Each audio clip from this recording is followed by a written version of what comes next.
तो इन कुछ मूर्खों ने कुछ समूह से ऐसा प्रोपगंडा चलाया कि चुनाव आने वाला है तो अब साधक तो रुष्ट है ही, क्योंकि रैलियों से जागरूक हुआ है, प्रेस कॉन्फ्रेंस और बापूजी की तबीयत इतनी खराब हुई तो कम से कम अब तो साधक सावधान हो गया है। तो जानबूझ के ऐसे बहरूपिया को, कालनेमी को उतारा गया ताकि आपकी श्रद्धा का दोहन हो चुके, और उसने टारगेट सिद्ध यही किया कि राजनीतिक पार्टियों ने बापूजी को मोहरा नहीं बनाया, ये तो आश्रम वालों ने ही बापूजी को फंसाया। बार बार रोज फेसबुक पे आके 3-4 महीने से रोज यूट्यूब पे आके बस एक ही चीज़ को रोज गाते कितने सारे लोग उसमें भ्रमित हो गए। यहाँ तक कि गुरुदेव आके समझा रहे हैं तो गुरुदेव की बात को भी नहीं मानना, कहते कि नहीं गुरुजी जब आप व्यासपीठ पे आ जाओगे तब आपकी बात मानेंगे, मतलब वो वाले बापूजी को हम नहीं मानते।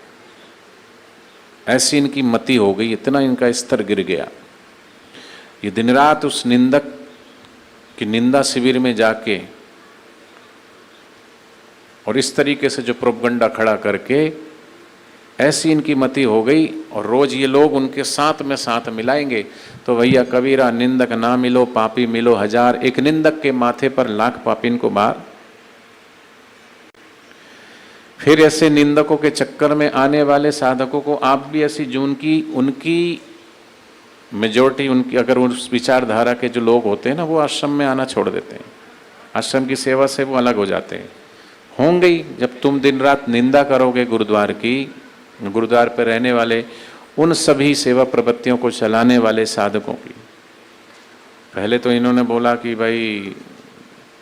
लीगल टीम गद्दार, फिर लीगल टीम के बाद बोले कि आश्रम के संचालक गद्दार, फिर आश्रम के संचालक के बाद बोले कि सारे आश्रम वाले गद्दार, फिर सारे आश्रम वाले के बाद फिर बोलते कि ये समिति वाले भी गद्दार, फिर समिति वाले के बाद फिर उन्होंने बोला कि जो इनकी बात माने, फोन कर करके बोलते तो तुम इधर आओगे, बोले नहीं, बोले तुम भी गद्दार। बताओ,